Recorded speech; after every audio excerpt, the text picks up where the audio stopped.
Je suis juge des enfants. Je suis pas la police, vous n'êtes pas devant un tribunal. Mon rôle, c'est de protéger les enfants dits en danger. Eh ben garde-le, y a pas de problème. De toute façon, bonne chose parce que c'est un boulet pour tout le monde, ce gosse. Allez, Ferrando.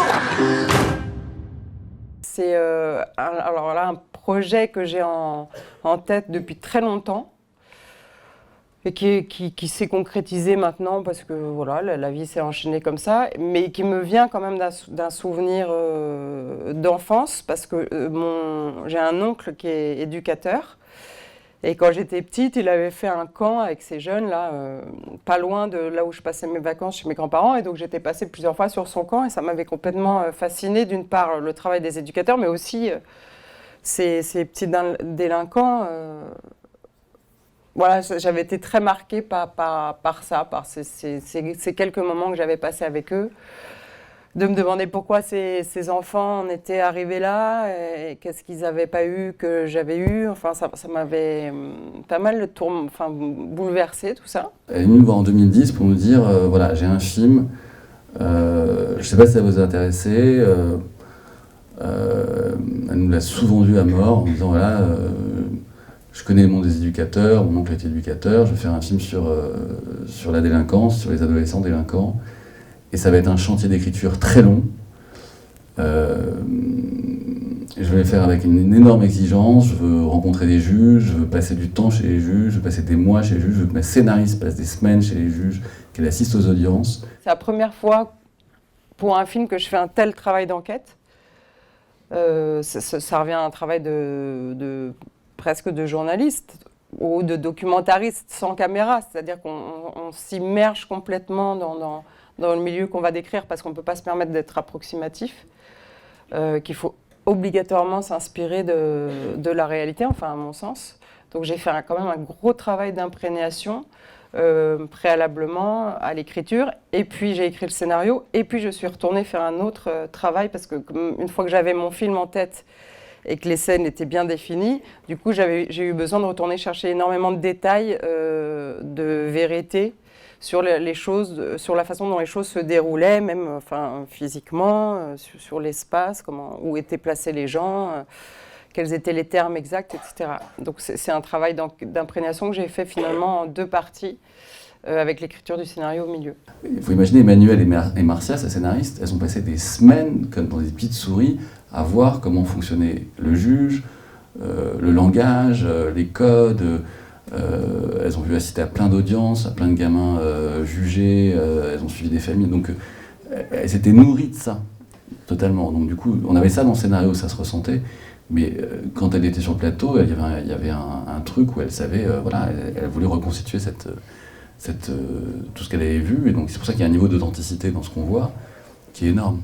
Au début, j'étais partie vers un projet où il y avait beaucoup plus de fiction, beaucoup plus de romanesque sur éventuellement des choses que pouvait faire le gamin qui faisait que...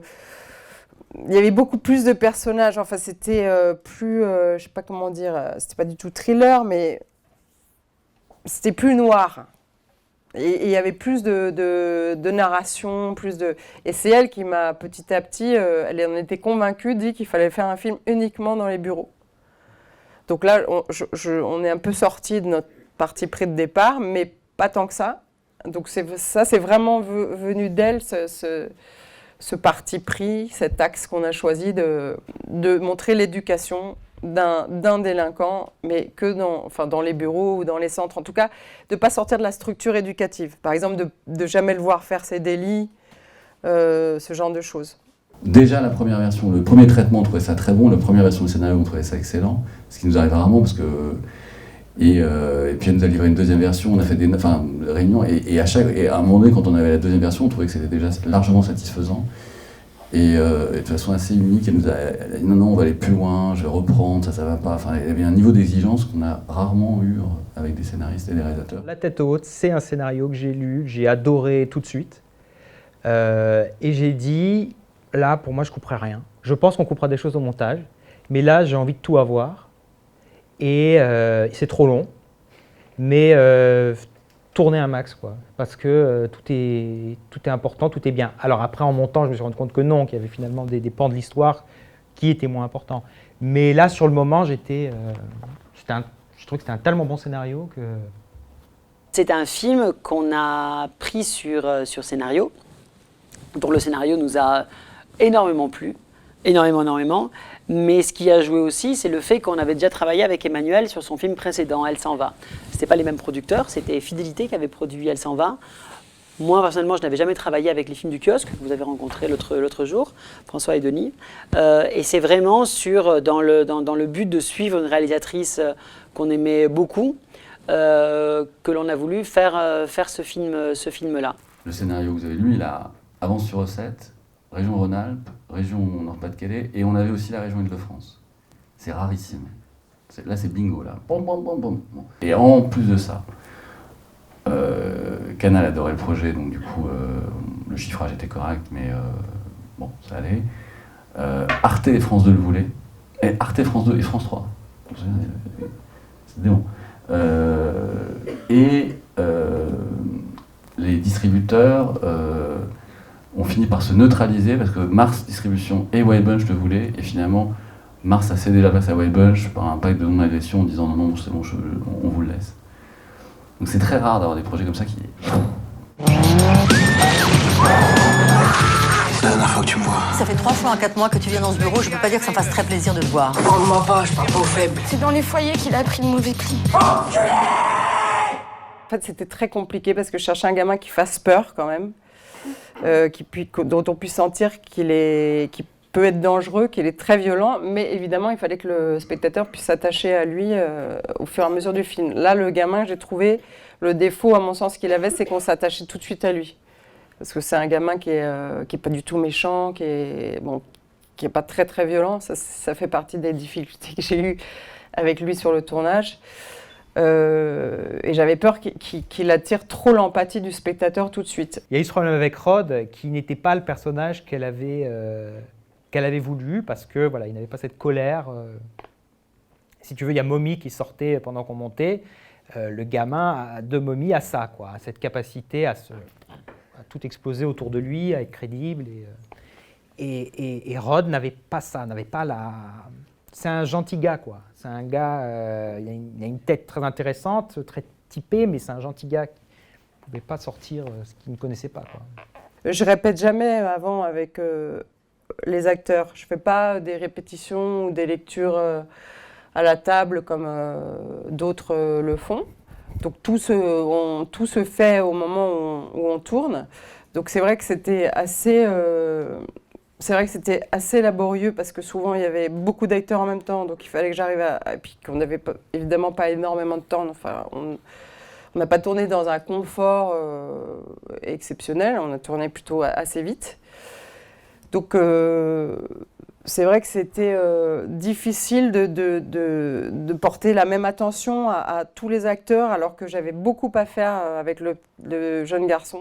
Le gamin, je le trouvais formidable, je voyais les rushs au bout de la troisième semaine, et puis je voyais Emmanuel, elle était un peu de mauvaise humeur et tout. Je le voyais Plus loin. tard, c'était septième semaine. Mais je voyais loin, je sentais qu'elle avait vraiment de mauvaise humeur, elle m'avait pas encore dit bonjour et tout. Je me dis, c'est pas son jour là.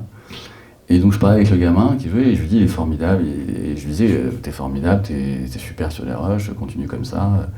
Et puis lui, il avait envie d'entendre ça, je sentais qu'il était content de nous parler. On était un peu les gars qui débarquaient de temps en temps et tout. Et elle est venue me voir, elle m'a fait, mais qu'est-ce que tu lui as dit? Je lui ai dit, bah quoi?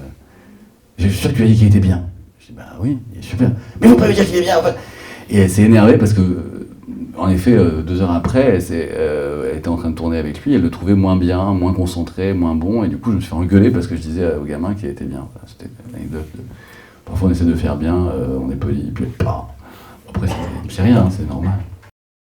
Il ne faut surtout pas vendre ce film-là comme les retrouvailles de Deneuve-Berco ou le revival de Benoît Magimel. On s'en fout de tout ça, on s'en fout. C'est vraiment, c'est ce gamin, c'est ce jeune qui est vraiment le pilier de ce film-là. Et on voit en fait la société à travers le regard de ce mec-là.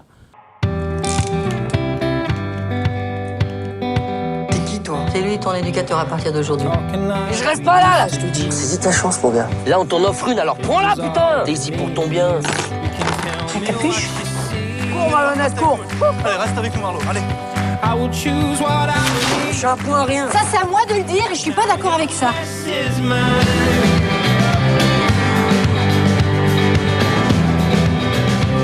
Aucun incident signalé ces derniers mois. Tu gères mieux tes émotions. T'es d'accord avec ça? Est-ce que la reprise d'une scolarité vous paraît vraiment pertinente? Calme-toi, tout va bien. Ouais, calme-toi. Ça s'est réglé ces problèmes de violence? Écoute, on y travaille. Je voulais que le scénario soit très documentaire. C'est-à-dire que le jour où des juges, des éducateurs, etc. verront le film, je veux pas qu'on puisse me dire c'est pas comme ça que ça se passe ou c'est pas comme ça qu'on dit. Donc je voulais vraiment coller énormément à la réalité dans l'écriture, dans le scénario, mais être dans une mise en scène plus stylisée que ce que peut suggérer ce type de scénario, ce type d'univers. Alors, je sais pas si j'ai vraiment réussi, mais en tout cas, voilà, c'est pour ça que j'ai décidé d'insuffler de la fiction quand même là-dedans et de travailler l'image. Par exemple, c'est pas du tout ce qu'on a fait à l'image, c'est peut-être si le chef-op viendra, vous le dira. J'aurais pu lui dire, écoute, c'est pas la peine d'éclairer, d'élaborer ta lumière, parce que moi, je veux que ce soit comme dans les bureaux des juges, c'est très moche, c'est avec des plafonnés comme ça. Non, j'avais envie que la lumière joue vraiment dramatiquement, et donc c'est une lumière qui est assez chiadée, bizarrement, pour, une fois de plus, un scénario qui s'y prêtait pas forcément, mais en tout cas, c'est l'option que j'ai prise. Il y avait des envies pour certaines scènes, d'avoir une image qui soit un peu moins naturaliste. C'est quelque chose que j'ai gommé à l'étalonnage, parce qu'en fait, le film est tellement fort, vous allez dire je vends le film, mais vous verrez, il est balèze. Hein. Il est tellement fort, on se le prend tellement dans la gueule, maintenant je peux le dire, parce qu'il y en a quand même un paquet qui l'ont dit aussi, tous les gens qui l'ont vu en gros. On se le prend tellement dans la gueule que je me suis dit, si on rajoute, c'est du cinéma brut, c'est-à-dire que c'est un peu comme les Dardennes, on n'aime pas les Dardennes, mais quand c'est réussi, il y a une force absolue, ou Ken Loach. Voilà, il y a quelque chose de ça. Donc faire trop d'images là-dessus et amener trop d'irréel peut faire basculer le film dans quelque chose où d'un seul coup, on ne croit plus à la trajectoire de cet enfant. Et c'est dangereux. Donc il y avait des envies de ça, par exemple, et on les a un peu gommées. Sinon, non, c'est plutôt une image naturaliste, mais contrairement à ce qu'on pense, c'est ce qu'il y a de plus dur à réussir. C'est-à-dire que moi, j'ai plus de mal à faire Elle s'en va ou La tête haute que de faire The Artist. Hein. Je suis une fanatique de la post-production. C'est-à-dire que c'est pareil, hein, je sais qu'il y a des réalisateurs qui ne fonctionnent pas du tout comme ça et je sais pas comment ils font, mais ils font très bien aussi de cette manière. Moi, je suis là, mais du matin au soir. C'est-à-dire, si mon monteur il fait une collure sans moi, je vais aller vérifier 10 fois le lendemain qu'il n'a pas changé un truc sans que je le voie. Ou... C'est vraiment... Bon, déjà, c'est un travail que j'adore, le montage. Et donc, ça m'intéresse d'être là à toutes les étapes. Et puis, je suis un peu obsessionnelle des rushs. Dans le cas d'Emmanuelle, c'est quelque chose qu'elle apprécie beaucoup. C'est le tournage se termine, elle prend 2 semaines. En gros, elle vient à la salle parce qu'elle regarde les rushs à ce moment-là. Et au bout d'un moment, je lui présente le film dans sa première longueur, qui sur ce film était de 3h30. Voilà, donc c'est un confort pour le réalisateur. À partir du moment où il a confiance en son monteur, ce qui n'est pas toujours le cas, c'est un confort d'avoir ce montage très, très rapidement. Donc en montage image, je suis ultra présente. En montage son, je ne suis pas là du matin au soir parce que c'est quand même... Il y a toute une étape qui est assez fastidieuse, mais je passe très régulièrement. Et puis le son, forcément, comme pour beaucoup de gens, c'est moins instinctif, moins familier que l'image. Donc j'ai encore beaucoup à apprendre et j'apprends film après film à maîtriser un peu ce que c'est que le montage son, ce que ça peut apporter. Donc ça m'intéresse beaucoup d'y aller, mais je suis quand même un peu plus en retrait qu'au montage image.